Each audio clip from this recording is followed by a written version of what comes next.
Isang maganda at mapagpalayang araw sa inyong lahat.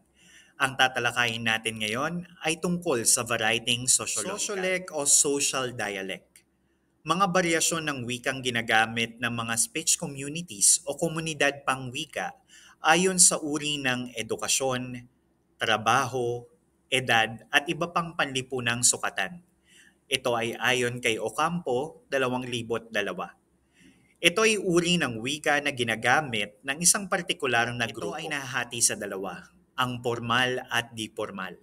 Kapag sinabi nating formal, ito ay tawag sa mga wika na gamit ng mga profesional tulad ng mga guro, doktor, nurse at inhinyero. Samantalang di formal naman, kapag tumutukoy sa mga salitang naimbento lamang ng mga ordinaryong tao sa lipunan. Kadalasan sa mga wikang ito ay kusaring nawawala sa sirkulasyon kapag ito ay luma na at pinagsawaan na ng mga gumagamit nito. Meron tayong apat na mga dimensyon sa pag-usbong ng sociolek. Una, ang edad.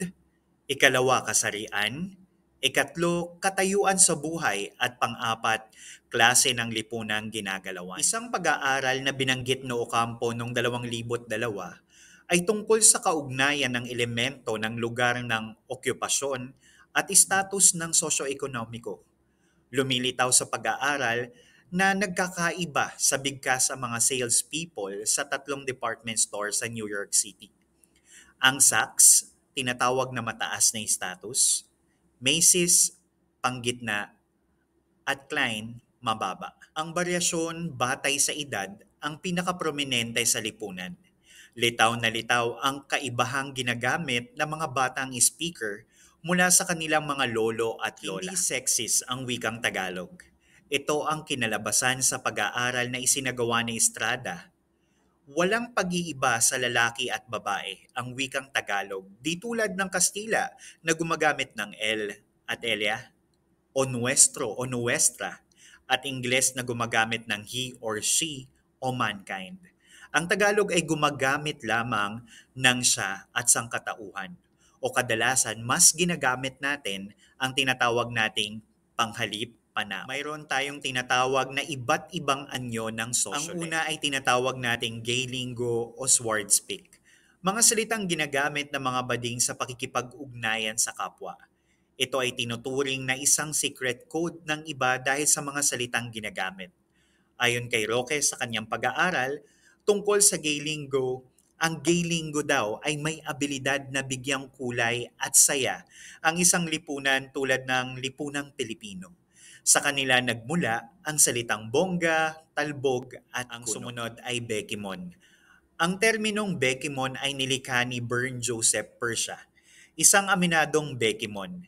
Sa sikat na video sa YouTube, ang Bekimon daw ay mayroong kakaibang pagkakabuo ng mga salita na makikita sa pamamagitan ng mga paraang paglalapi tulad ng anak sa anekwa, pagpapalit ng tunog gaya ng Carmi Martin bilang karma, paggamit ng mga acronym gaya ng OPM o Oh Promise Me na nangangahulugang sinungaling, pag-uulit ng isang bahagi ng salita o ng buong salita gaya ng chika-chika na nangangahulugang pag-uusap. Ang ikatlo ay Jejemon.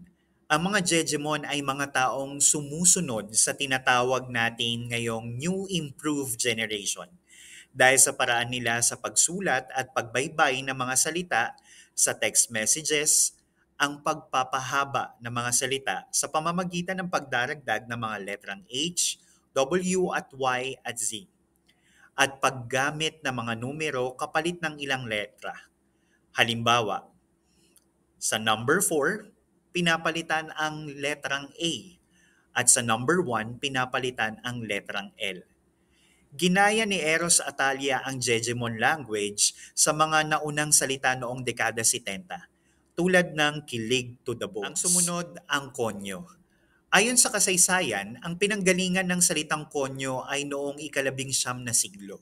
Ito'y terminong ginagamit ng mga Pilipino bilang tugon sa mga Espanyol na pinanganak sa Pilipinas o mga peninsulares. Pagdaan ng mga panahon, unti-unti itong nabalutan ng ibang kahulugan. Sa ngayon, Ang kahulugan nito ay ang paghahalo ng wikang Ingles at Pilipino sa pagbubuo ng isang pahayag. Ayon kay Bautista, ang mga salitang konyo ay ginagamit na noong mga nakaraang dekada ng mga taong nasa middle at upper class, mga taong nakatapos ng kolehiyo at mga tagalungsod na Pilipino upang sila ay mabukod sa pagkakakilanlan sa iba pang mga Pilipino. Slang o balbal. Salitang kanto sa mga tambay at siga sa mga kalye. Horse language. Ang pag-aaral ni Caballero ay tungkol naman sa horse language o slang ng mga teenager. Binubuo ang horse language ng pagdaragdag ng mga letra tulad ng pa, pe, pi, po, pu sa hulihan ng bawat pantig. Tulad ng mapagandedapi ka po o ang ibig sabihin ay maganda ka. O ingay tulad ng silager na nganger, pinagbabaliktad na salita o pantig tulad ng nosi balasi o ang ibig sabihin ay sino ba sila? O pinapalitan nila ang unang letra ng bawat pantig tulad ng blag bla blo, bla bli blo para sa magkano ba ito. Rehistro ng wika. Ang register o rehistro ay varieteng kaugnay ng higit na malawak na panlipunang papel na ginagampanan ng tagapagsalita sa oras ng pagpapahayag.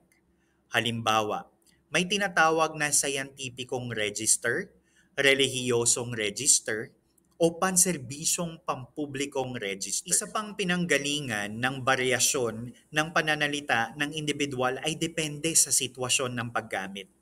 Hindi lang ito kaso na kung sino tayo, kundi kung ano ang mga sitwasyon na ating kinapapalooban. Unang ginamit ni Reed na sa kalaunan ay na-develop ni Mark Halliday, August McIntosh at Peter Stevens, isang varyasyon sa wika na may kaugnayan sa paggamit ng estilong formal o informal na mas madalas ay nakikita o nagagamit sa isang partikular na disiplina o yung tinatawag nating academic. Sinasabing bawat larangan, disiplina ay may espesipikong salitang ginagamit. May mga salitang nagagamit sa iba't ibang larangan. Ngunit, ang kahulugan ay naiiba kapag ginagamit na sa espesipikong tulad larangan. Ng hardware.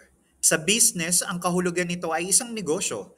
Kapag ginamit sa IT, ito ay tumutukoy sa CPU na sinasabing utak ng computer.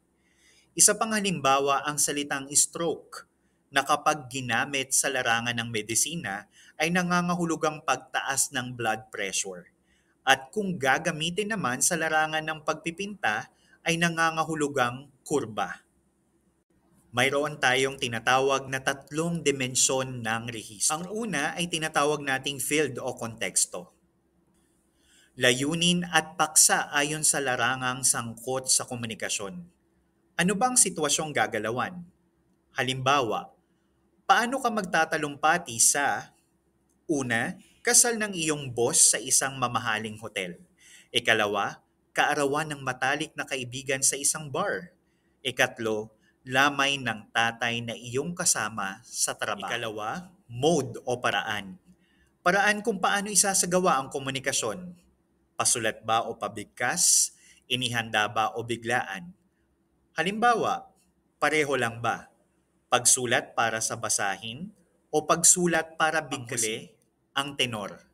Ito yung antas ng estilo ng pagsasalita. Para kanino ba ito? Sino ba ang makikinig? Halimbawa, subukan nating sabihin, maaari kayang buksan mo ang pwede pinto. Kayang buksan ninyo ang pinto. Pwedeng buksan mo ang pinto, di ba? Pakibuksan nga po ang pinto. Buksan mo ang pinto. Ang pinto! Di mo ba bubuksan ang pinto? Ngayon, dumako tayo sa mga tinatawag nating mga uri ng rehistro. Una, ang tinatawag nating static o frozen. Hindi o bihirang nagbabago. Labis na pagiging formal. Halimbawa nito ay ang pambansang awit ng Pilipinas o mga batas. Ikalawa, formal register. Ginagamit sa formal na sitwasyon. Kinakailangang gumamit ng jargon sa paraang may format. Halimbawa nito ay ang mga anunsyo at talumpati. Ikatlo, consultative register. Ito yung may mga istruktura sa pakikipag-usap sa profesional na kalagayan. May diskurso ayon sa panlipunang pangangailangan at gamit ng jargons. Halimbawa, ang pag-uusap ng doktor at pasyente at pag-uusap ng mga guro at estudyante. Casual register. Ito ay isang informal na paggamit ng wika tulad ng slang, ginagamit sa loob ng isang grupo ng magkakaibigan o nabuong peer circle. Halimbawa nito ay mga barkada o sports team. Intimate register. Ito ay pribadong pag-uusap. Nakareserba sa ilang malalapit na tao sa buhay. Mas mahalaga ang intonasyon kaysa sa istruktura ng paggamit ng wika. Halimbawa, pakikipag-usap sa magulang at pakikipag-usap sa asawa. Bakit nga ba mahalaga ang rehistro? Mahalaga ang rehistro ng wika bilang paggalang. Mahalagang hindi masamain ang paraan ng pakikipag-usap. Ikalawa, pakikisama. Mahalaga ang paraan ng pakikipag-usap ay katanggap-tanggap sa kausap o sa grupo. Pag-unawa. Mahalagang maiparating ang mensahe o matamo ang layunin ng pag-uusap. Tandaan natin, posible rin ang pagbabago o shift mula sa isang rehistro tungo sa isa kabuuan. Ito ang mga mahahalagang impormasyon na dapat niyong matandaan patungkol sa writing sosiolohikal. Maraming salamat sa inyong pakikinig. Hanggang sa muli, paalam.